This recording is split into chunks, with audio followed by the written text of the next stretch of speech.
Hello, my name's Tom Elliot and welcome to another financial market update for Hodges Real Estate. Well, a lot has changed in the Australian economy since last you and us spoke.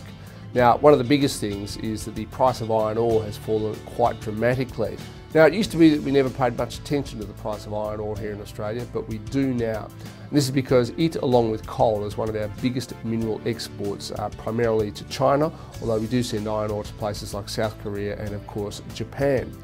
Now, if the price of iron ore stays down where it is, it's got very severe implications, not just for the share prices of the big iron ore companies, of course BHP, Rio, Fortescue and Atlas are all businesses that come to mind, but also for our terms of trade, that is our ability to earn money overseas and the prices we receive for the goods. Well, what else is happening? I'm afraid the news is mixed at best at the moment. If we look at the United States, of course, all attention is on the upcoming presidential race between Mitt Romney and Barack Obama. Unfortunately for Obama, the incumbent president, US unemployment is very stubborn above the 8% mark.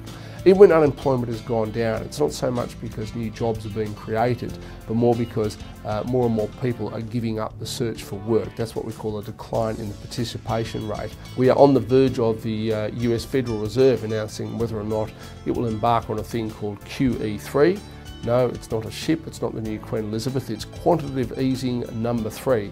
In Europe, things appear to have calmed down for the time being. A few months ago, of course, we saw that Greece really was the centre of attention.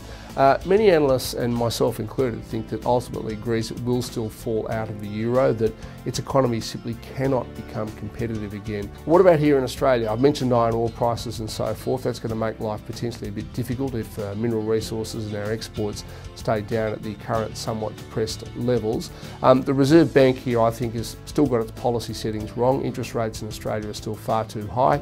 The good news is that we can cut rates if we have to. Now, the official interest rate is, of course, stuck at 3.5%.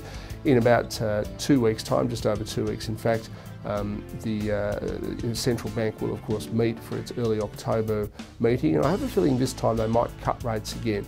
My tip is that official rates will be cut 50 basis points before year end, and I'd like to think that the big banks will pass on some, although probably not all of that cut. So expect variable interest rates to go down between 25 and 40 basis points between now and Christmas. So what does all this mean for the property market here in Australia, and particularly here in Melbourne? Well, I feel like a broken record when I say that the property market is steady at best. Clearance rates seem stuck around the 55 to some weeks 60% mark. Again, that's a market that's perhaps slightly below the healthy level. Of course, the newspapers are full of stories about the odd house that exceeds reserves, but what they tend not to tell you is the large number of houses that get passed in, and we tend not to hear what prices those houses subsequently sell for.